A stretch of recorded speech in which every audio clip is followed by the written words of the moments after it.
அனைத்து ஊடகங்களுக்கும் பத்திரிகை நூல்களுக்கும் வணக்கம். இன்றைய தினம் சட்டமன்றத்தில் மீனவர்கள் பாதிக்கப்படுகின்ற சூழ்நிலையை கருத்தில் கொண்டு கச்சத்தீவை மீட்டெடுக்க வேண்டும் என்ற அடிப்படையில் இந்த அரசு ஒரு தீர்மானத்தை கொண்டு வந்தது. அதன் பேரில் அனைத்து இந்திய அண்ணா திராவிட முன்னேற்ற கழகத்தின் சார்பாக எங்களுடைய கருத்துக்களை எடுத்து வைத்துள்ளோம்.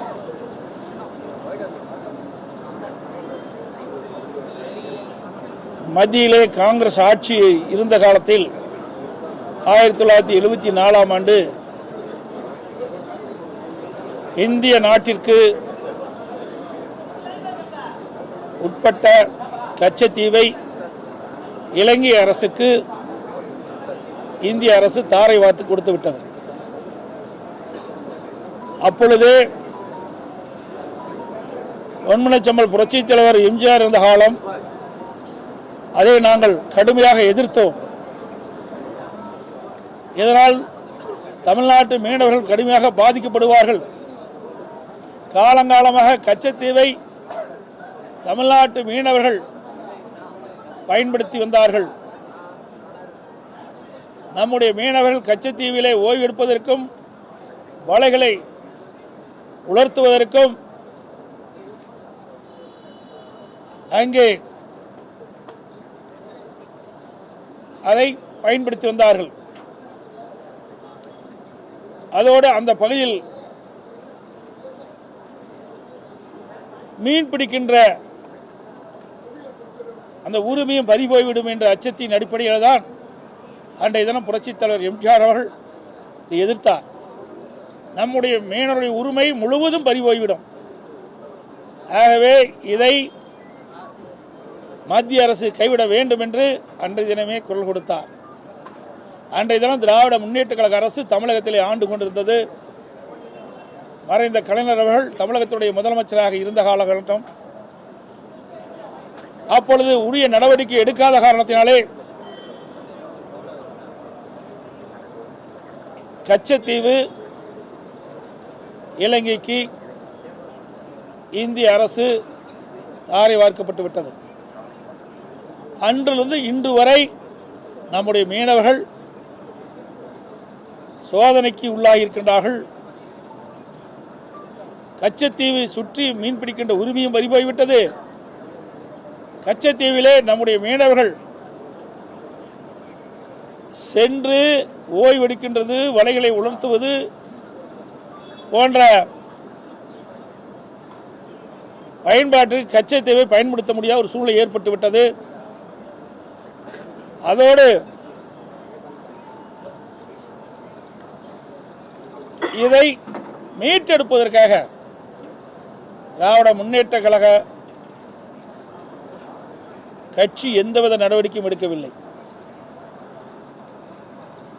மத்தியிலே 16 ஆண்டு காலம் ஆட்சி அதிகாரத்தில் இருந்த ஒரே கட்சி திராவிட முன்னேற்ற கழகம் தான்.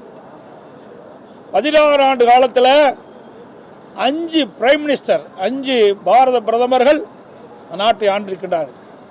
அதில் 5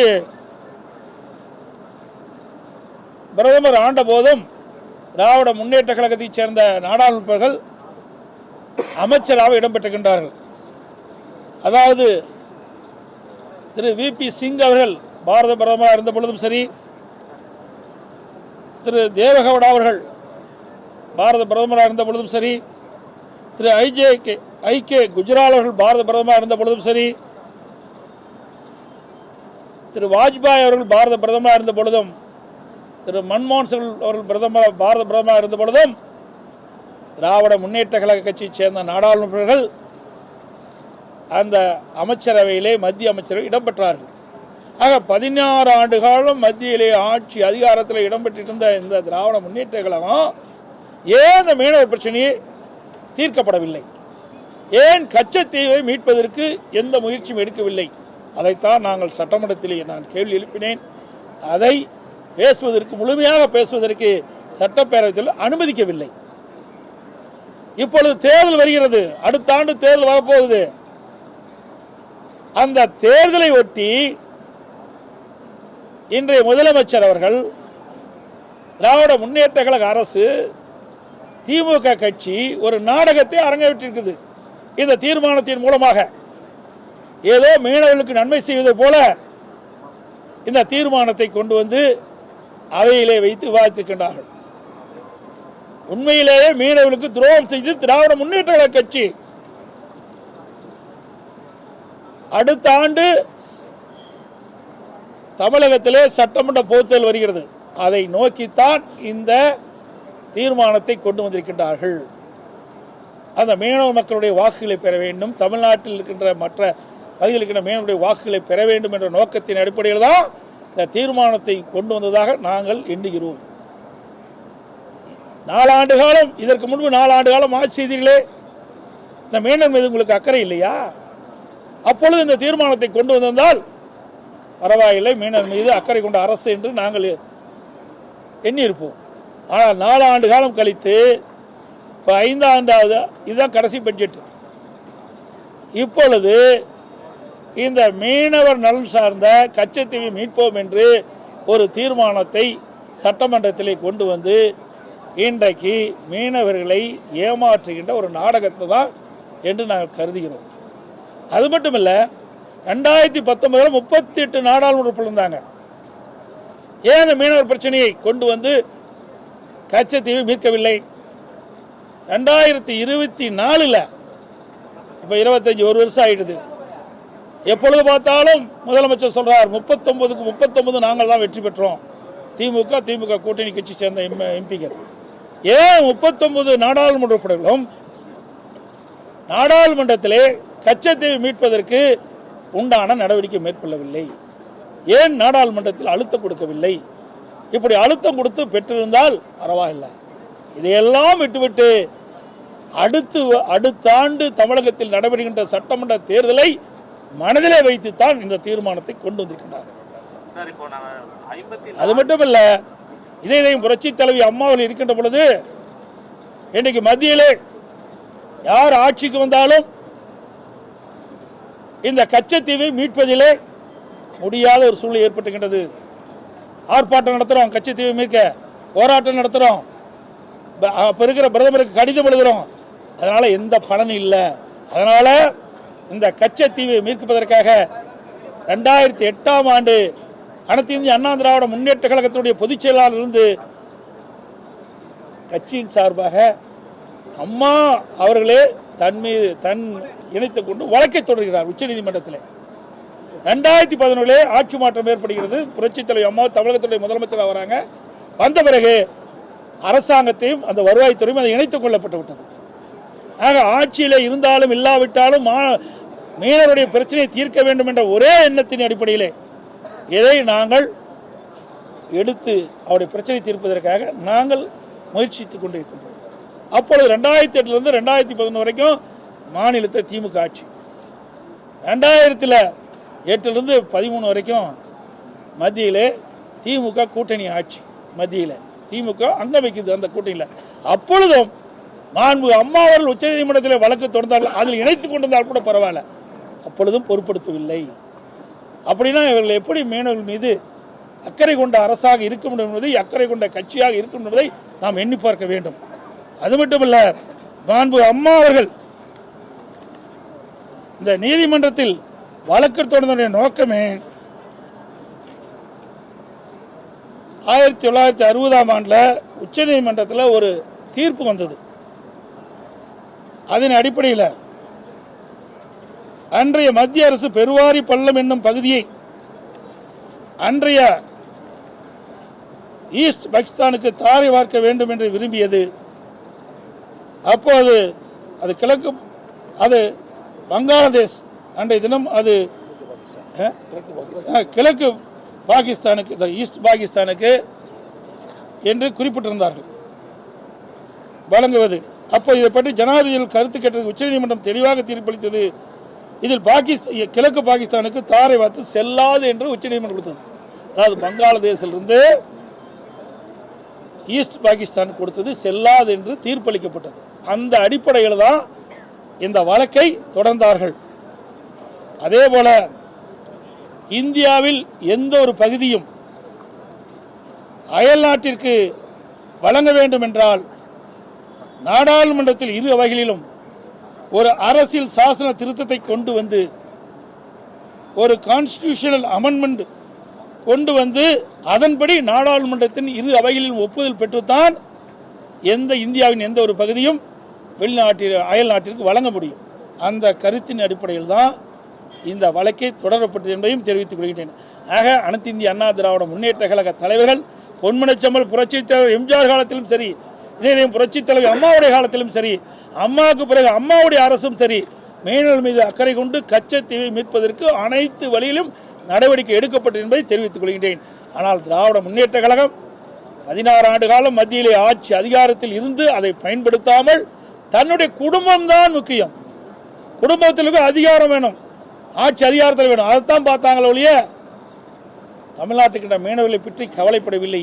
உண்மையிலேயே கவலைப்பட்டிருந்தால் ஆட்சி அதிகாரம் இருக்கும் போதே இதற்கு ஒரு முடிவு கட்டி இந்த கச்சத்தீர்வை மீட்டெடுத்திருக்கலாம். கடந்த 4 ஆண்டு காலத்தில் 54 முறை நாங்கள் மத்திய அரசுக்கு கடிதம் எழுதியிருக்கோம் அப்படின்னு சொல்லிட்டு முதலமைச்சர் அதான் அம்மா தெளிவாக சொல்லிட்டாங்கல்ல. 2011 அம்மா ஒரு தீர்மானம் கொண்டாடுறாங்க, புரியுதுங்களா? அப்போ தீர்மானத்தில் தெளிவுபடுத்துகிறாங்க. அப்போ அழகாக அவர்கள் பேசுகின்ற பொழுது அழகாக தெரிவிக்கின்றார்கள். அதில் தான் அந்த கருத்தை நான் சொன்னேன். இன்றைக்கு மத்தியிலே 2011 அம்மா பேசுது, மத்தியில் யார் ஆட்சிக்கு வந்தாலும் எத்தனை முறை கடிதம் எழுதினாலும் அதுக்கு எந்த பலனும் இல்லை, ஆர்ப்பாட்டம் நடத்தினாலும் பலன் இல்லை, அதுபோல் அனைத்து கட்சி கூட்டம் நடத்தினாலும் பயன் இல்லை. ஆகவேதான் இதற்கு ஒரே தீர்வு, உச்ச நீதிமன்றத்தில் வழக்கு தொடர்ந்து அதன் மூலம் நம்முடைய உரிமையை மீட்டெடுப்பதற்கு இதுதான் சிறந்த வழி என்று அம்மாவில் உச்ச நீதிமன்றத்தை நாடினார்கள்.